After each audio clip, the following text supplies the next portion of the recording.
ایک حدیث میں آتا ہے کہ دعا تقدیر کو بدل سکتی ہے. صحیح بات ہے. مثال کے طور پہ آپ جاتے ہیں ایگزامینیشن میں, آپ کو پیپر آپ کا بہت خراب جاتا ہے, آپ جانتے ہیں میں فیل ہونے والی ہوں, آپ گھر پہ آ کے دعا کرتے یا اللہ مجھے پاس کر. اللہ سبحانہ و تعالیٰ کو پتا ہے کہ آپ ایگزامینیشن میں جانے والے یہ تاریخ کو آپ فیل ہوئی ہیں.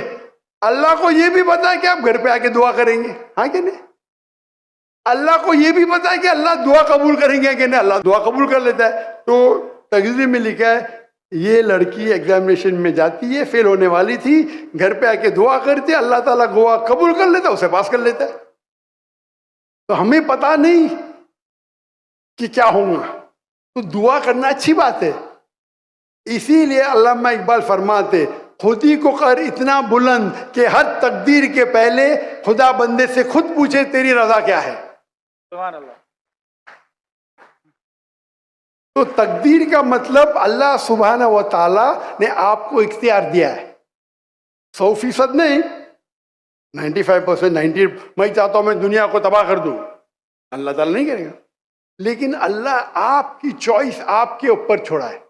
آپ کو ہدایت دی قرآن میں اور حدیث میں, آپ فالو کرو نہیں کرو آپ کے اوپر ہے, آپ کے اوپر فری ول ہے. لیکن اگر آپ کوئی غلطی کرتے آپ ذمہ دار, آپ کوئی اچھائی کرتے آپ ذمہ دار. تو اسی لیے تقدیر کے بارے میں اللہ کو علم غیب ہے. تو جو بھی غلط کام کرتے ہیں آپ کرتے ہیں, اللہ تعالیٰ آپ سے نہیں کرواتا. تو یہ اگر آپ سمجھ لیں گے تو انشاءاللہ آپ قرآن مجید کی جو تعلیمات پہ عمل کریں گے اور انشاءاللہ آپ جنت میں جائیں گے.